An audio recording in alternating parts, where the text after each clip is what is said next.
All right, moving on. Sid says, how do you guys approach content planning, not just SEO, but overall for social media, et cetera, and make no duplicates of same topic?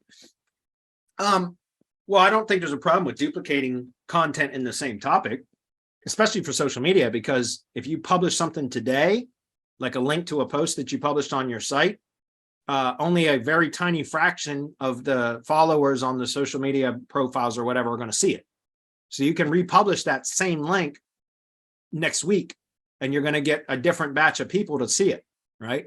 So as far as creating content on the site, develop a topic map. And by the way, my lead blogger, Esther, she is in training right now to develop topic maps for the directory hybrid agency program, because I'm teaching how to build a niche or industry specific directory.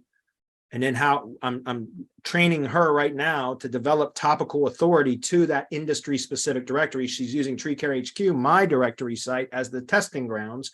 She's in the process of learning. I developed a content map and sent it to her, and she's now developing thorough content with the images, external links, everything. And she's working on that now for almost 2 weeks.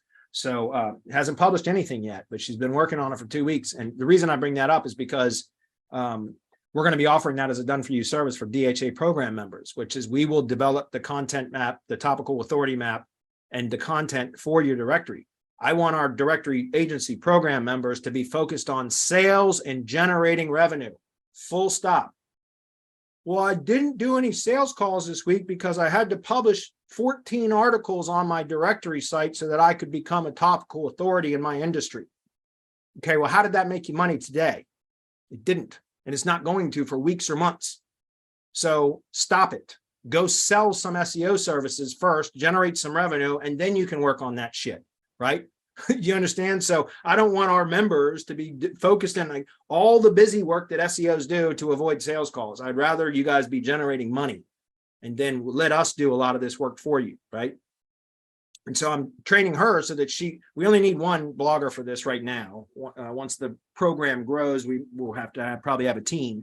But right now, she is fully capable of doing that. So hopefully members that come into the program, we will develop the topic authority map, and then she'll develop the content and publish it onto the directory site for you. So you don't even have to think about it. You guys can be focused on prospecting and sales, and generating revenue. That's the whole goal of that. As far as how do we approach content planning, you can use tools to develop topic maps for your chosen industry or topics or whatever it is that you're in. And then it's just a matter of systematically going out and developing the content for that. You can use ChatGPT for that kind of stuff. I've done that quite a bit, playing around with prompts to figure out how to develop a topic authority map for a particular industry. I can't go into that right here. I wouldn't have the time, but there is ways to do that. I've got a couple of prompts that I use to help me to develop topic maps. Hopefully that's clear.